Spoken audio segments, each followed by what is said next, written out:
प्रेम से बोलिए संतोषी माता की जय। आज शुक्रवार के दिन आप सुनिए संतोषी माता की व्रत कथा। एक बार की बात है, एक बुढ़िया थी। उसके 7 बेटे थे। उसके 6 बेटे कमाते थे और एक बेटा निकम्मा था। बुढ़िया 6 बेटों के लिए भोजन बनाती और उनको प्रेम पूर्वक भोजन कराती, और उनका जो भी जूठन बचता वह 7वें बेटे को खाने के लिए दे देती थी। 7वें बेटे की पत्नी प्रतिदिन ही ये देखा करती कि उसकी सास उसके देवर जेठों का बचा हुआ झूठा भोजन उसके पति को खिलाती है। एक दिन वह लड़का अपनी पत्नी से बोला कि देखो, मेरी माँ मुझे कितना प्रेम करती है। तब वह बोली कि क्यों नहीं, सबका झूठा तो तुमको खिलाती है, प्रेम तो करेगी ही। तब वह लड़का बोला कि ऐसा नहीं हो सकता, मैं जब तक अपनी आंखों से नहीं देख लूंगा नहीं मानूंगा। मेरी माँ तो पकवान बनाकर मुझे बड़े ही प्रेम से खिलाती है। तब बहू हंसकर बोली कि देख लोगे तब तो मानोगे ही। कुछ दिन के बाद घर में त्योहार आया और घर में 7 प्रकार के भोजन बने, चूरमे के लड्डू बने। वह लड़का यह देखने के लिए कि मेरी पत्नी सही बोल रही है या झूठ बोल रही है, सिरदर्द का बहाना करके पतला सा कपड़ा ओढ़कर रसोई घर में जाकर सो गया और कहने लगा कि माँ मुझे सर दर्द हो रहा है, मुझे नहीं उठाना। जब उसके 6 भाई भोजन करने आए, तब उसने देखा कि उसकी माँ ने उन सब के लिए सुंदर आसन बिछाए हैं और उन्हें रसोई परोसी है और बड़े ही आग्रह करके प्रेम पूर्वक उन सबको भोजन खिलाया है। वह लड़का जिस कपड़े को ओढ़कर सो रहा था उसमें से सब कुछ देखता रहा। 6 लड़के जब भोजन करके उठ गए, तब माँ ने उनकी जूठी थालियों में से लड्डुओं के टुकड़ों को उठाया और उनका एक लड्डू बनाया। जूठन साफ करके बुढ़िया माँ ने उस 7वें बेटे को पुकारा और कहा कि 6 भाई भोजन करके चले गए हैं, अब तू ही बाकी है, उठ जा और भोजन कर ले। तब वह लड़का कहने लगा कि माँ मुझे भोजन नहीं करना, मैं कमाने के लिए परदेश जा रहा हूँ। तब माँ ने कहा कि कल जाए, उसकी जगह तो आज ही चला जा। तब वह लड़का बोला कि हाँ हाँ क्यों नहीं, मैं अभी जा रहा हूँ। ऐसा कहकर वह लड़का घर से निकल गया और सोचने लगा कि अब मैं कहाँ जाऊं और क्या करूं। तब चलते समय उसे अपनी पत्नी की याद आई। उसकी पत्नी गौशाला में उपले थाप रही थी। वह लड़का अपनी पत्नी के पास गया और उससे जाकर बोला कि हम जावे परदेस, आवेंगे कुछ काल में, तुम रहियो संतोष से अपना धर्म पाल। तब उसकी पत्नी बोली कि जाओ पिया आनंद से, हमारो सोच हटाए, राम भरोसे हम रहे, ईश्वर तुम्हें सहाय। दो निशानी आपनी देख धरू में धीर, सुधीमती हमारी बिसरियो राखियो मन गंभीर। तब वह लड़का बोला कि मेरे पास तो कुछ नहीं है, यह अंगूठी है। ऐसा करो तुम इसे ले लो और अपनी कुछ निशानी मुझे दे दो। तब उसकी पत्नी बोली कि मैं क्या दूं, मेरे पास तो कुछ नहीं है, मेरे पास तो यह गोबर से भरा हुआ हाथ है। ऐसा कहकर उसकी पत्नी ने उसके कुर्ते की पीठ पर गोबर के हाथ की एक थाप छोड़ दी। लड़का वहां से चला गया और चलते चलते दूर देश में पहुंच गया। वहां पर जाकर उसने एक साहूकार की दुकान देखी। वह उस साहूकार के पास जाकर कहने लगा कि भाई मुझे नौकरी पर रख लो। साहूकार को जरूरत थी और वह बोला कि ठीक है, तुम यहाँ पर काम कर लो। तब लड़के ने पूछा कि मुझे तनख्वाह क्या दोगे। तब साहूकार ने कहा कि यह तो काम देख कर तय करेंगे, यदि तुम्हारा काम अच्छा हुआ तो तनख्वाह अच्छी मिलेगी। फिर वह लड़का बिना कुछ कहे काम करने लग गया और वह प्रतिदिन ही सुबह 7 बजे से लेकर रात में 10 बजे तक नौकरी करने लगा। कुछ दिनों में ही दुकान का सारा लेन देन, हिसाब किताब और ग्राहकों को माल बेचने का सारा कार्य वह लड़का देखने लगा। साहूकार के 7-8 नौकर थे। वे सब के सब चक्कर खाने लगे कि यह तो बहुत होशियार है। सेठ ने भी उसका काम देखा, उसे बहुत पसंद आया और 3 महीने में ही सेठ ने उस लड़के को आधे मुनाफे का हिस्सेदार बना लिया। कुछ ही वर्षों में वह लड़का नामी सेठ बन गया और उसका मालिक सारा कारोबार उस पर छोड़कर चला गया। इधर उसकी पत्नी को सास और ससुर दुख देने लगे। सारी गृहस्थी का कामकाज उससे कराते और फिर जंगल से लकड़ी लाने के लिए उसे जंगल में भेजते। इसी बीच घर के आटे में से जो भी भूसी निकलती, उसकी रोटी बनाकर उसको खाने के लिए दी जाती और फूटे हुए नारियल की नारेली में पानी पीने को देते। एक दिन वह लकड़ी लेने के लिए जंगल में जा रही थी। रास्ते में उसने देखा कि बहुत सी स्त्रियां व्रत कर रही है। तब वह वहां पर खड़ी होकर व्रत कथा सुनने लगी और उसने उन महिलाओं से पूछा कि बहनों, तुम किस देवी या किस देवता की व्रत और पूजन कर रही हो और इसको करने से क्या फल मिलता है, मुझे यह सब कहो। यदि तुम इस व्रत का विधान मुझे समझा दोगी तो मैं बड़ा एहसान मानूंगी। तब उनमें से एक स्त्री बोली कि बहन सुनो, हम सब संतोषी माता का व्रत कर रही हैं। इसको करने से निर्धनता और दरिद्रता का नाश होता है और जो कुछ मनुष्य की कामना होती है माँ संतोषी सब कुछ पूरी कर देती है।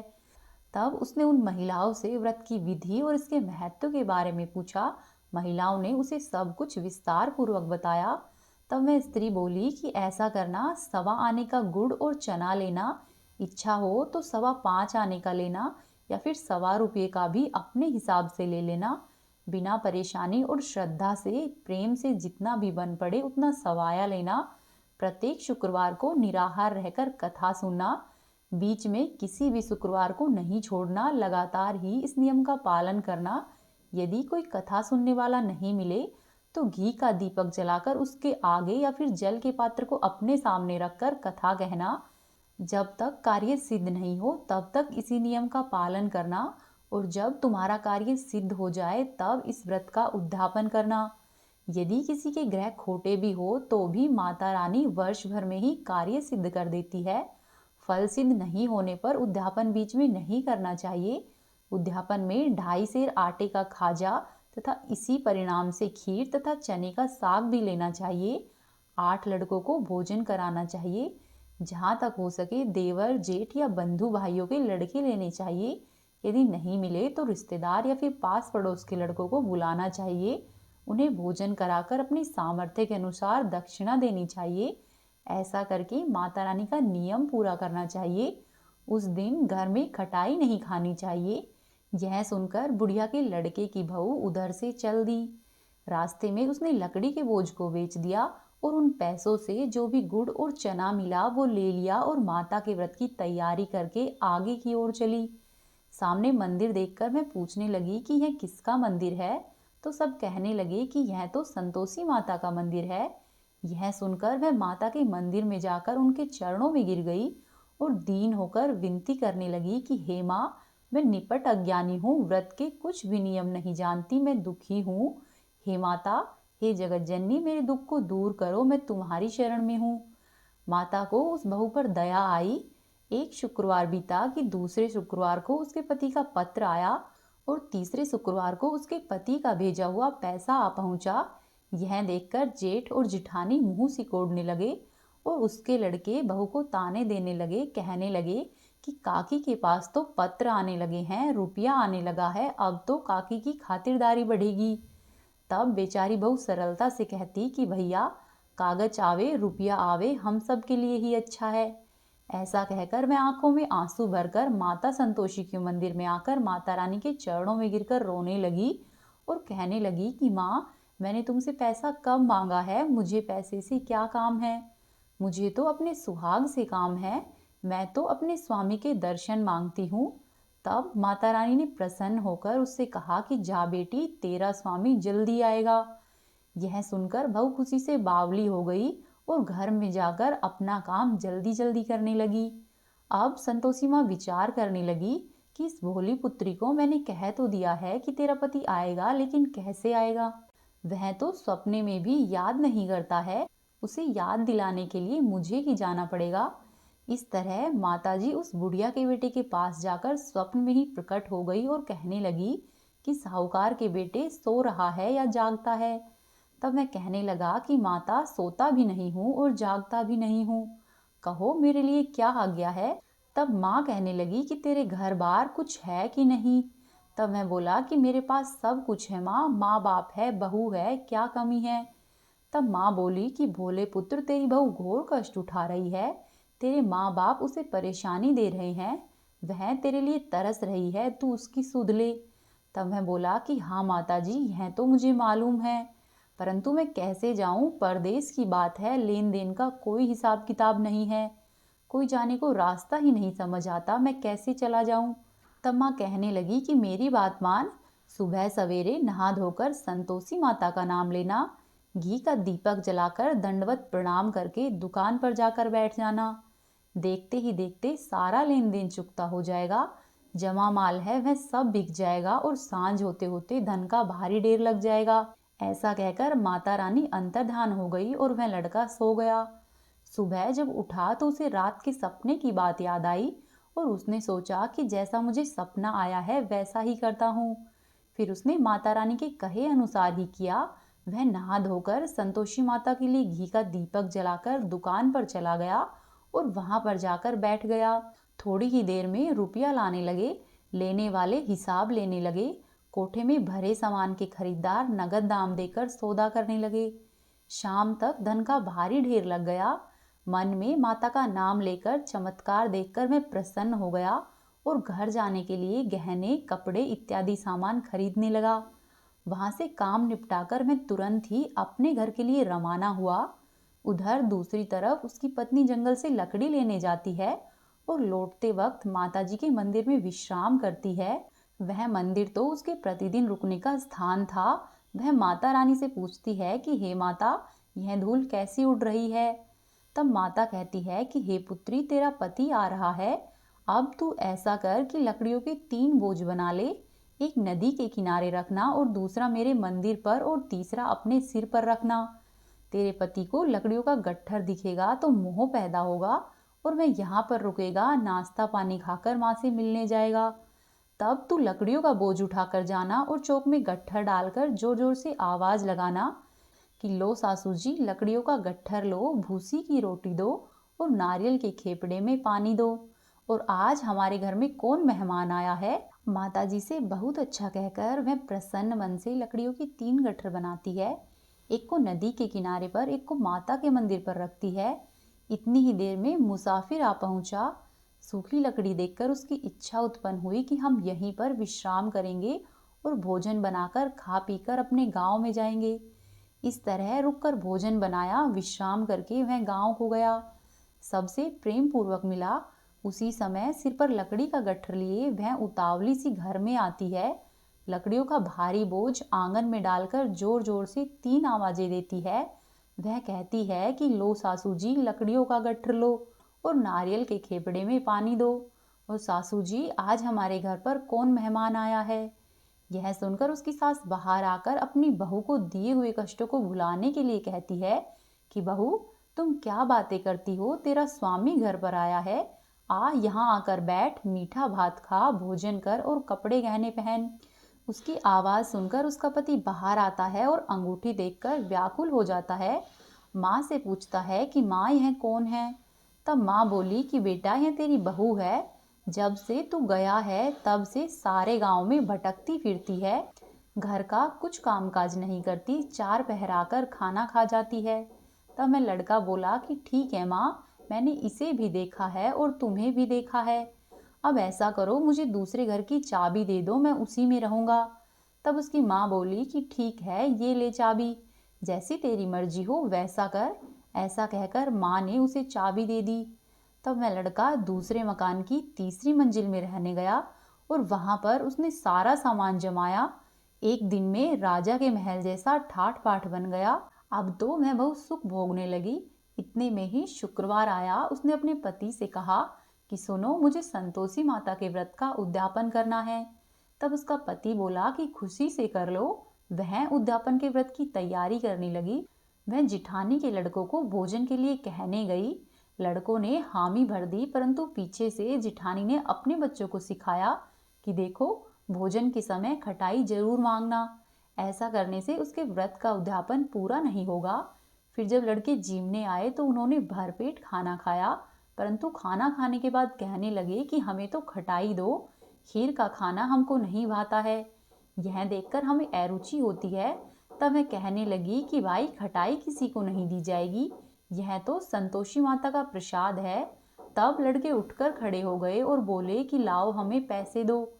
भोली बहू कुछ जानती नहीं थी, उसने दक्षिणा में पैसे दे दिए। लड़के उसी समय हट करके दुकान पर गए और वहां से इमली की खटाई ली और उसको खाने लगे। यह देखकर बहू पर माताजी का कोप हो गया। राजा के दूत उसके पति को पकड़कर ले गए। जेठ और जिठानी उसको ताने मारने लगे। कहने लगे कि लूट लूट कर धन इकट्ठा करके लाया है, अब सब मालूम पड़ जाएगा जब जेल की हवा खाएगा। बहू से ये सब कुछ सहन नहीं हुआ। वह रोती हुई माता जी के मंदिर में गई और कहने लगी, हे माता, ये तुमने क्या किया? हंसाकर अब अपने भक्तों को रुलाने लगी हो। तब माता रानी बोली कि बेटी, तूने उद्यापन करके मेरे व्रत को भंग किया है। तब मैं कहने लगी कि माता, मैंने अपराध किया है, मैंने तो भूल से लड़कों को पैसे दे दिए थे और उन्होंने उसी वजह से व्रत को तोड़ा है। मुझे क्षमा कर दो, मैं फिर से तुम्हारा उद्यापन करूंगी। तब माँ बोली कि ठीक है पुत्री, अब फिर से ऐसी भूल मत करना। तब वह कहती है कि ठीक है माँ, अब भूल नहीं होगी, अब आप जैसे बताओगी वैसा ही होगा। तब माँ बोली कि जा पुत्री, तेरा पति तुझे रास्ते में आता हुआ मिलेगा। फिर वह मंदिर से निकल गई और रास्ते में उसे उसका पति आता हुआ मिला। तब वह पूछने लगी कि आप कहाँ गए थे? तब उसका पति कहने लगा कि मैंने जो इतना धन कमाया है, राजा ने उसका टैक्स मांगा था, मैं वहीं भरने गया था। तब बहू प्रसन्न होकर बोली कि अच्छा हुआ, अब घर को चलो। कुछ दिनों के बाद फिर से शुक्रवार आया। तब मैं बोली कि मुझे फिर से माता का उद्यापन करना है। तब उसके पति ने कहा कि ठीक है, कर लो। बहू फिर से जेठ के लड़कों को भोजन के लिए कहने गई। जेठानी ने एक दो बातें सुनाई और सब लड़कों को सिखाने लगी कि तुम सब लोग पहले ही खटाई मांग लेना। लड़के भोजन से पहले ही कहने लगे कि हमें खीर नहीं खानी, हमारा जी बिगड़ता है, कुछ खटाई खाने के लिए दे दो। वह बोली कि खटाई किसी को नहीं मिलेगी, आना हो तो आओ, नहीं तो नहीं आओ। सब लड़के वहां से उठकर बिना भोजन किए हुए ही चले गए। तब वह ब्राह्मण के लड़कों को लेकर आई और उन्हें भोजन कराने लगी। यथाशक्ति दक्षिणा की जगह एक एक फल दिया। संतोषी माता प्रसन्न हो गई। माता की कृपा होते ही 9वें मास में उसके चंद्रमा के समान मुख वाला एक सुंदर पुत्र पैदा हुआ। पुत्र को पाकर प्रतिदिन माता जी के मंदिर में जाकर वह दर्शन करने लगी। माता ने सोचा कि यह तो रोज रोज मंदिर आती है, क्यों न ऐसा करूं, आज मैं ही इसके घर को चलूं। ऐसा सोचकर माता ने भयानक रूप बनाया। गुड़ और चने से मुख को सान लिया, ऊपर सूंड के समान होठ, उस पर से मक्खियां भिन भिन कर रही थी। जैसे ही माता रानी ने देहली पर पैर रखा, उसकी सास जोर जोर से चिल्लाई कि देखो रे, कोई चुड़ैल डाकिनी चली आ रही है, लड़कों इसे भगाओ, नहीं तो यह किसी को खा जाएगी। तब लड़के भगाने लगे और चिल्लाकर खिड़की बंद करने लगे। बहू रोशनदान में से सब कुछ देख रही थी। प्रसन्नता से पागल बनी और चिल्लाने लगी कि आज मेरी माताजी मेरे घर पर आई है। वह बच्चे को दूध पिला रही थी, बच्चे को हटाती है। इतनी ही देर में सास का क्रोध फट पड़ा। वह बोली कि इतनी क्या जल्दी है कि बच्चे को ही पटक दिया। इतने में माँ के प्रताप से लड़के ही लड़की नजर आने लगे। वह बोली कि सासू माँ, मैं जिसका व्रत करती हूँ यह वही संतोषी माता है।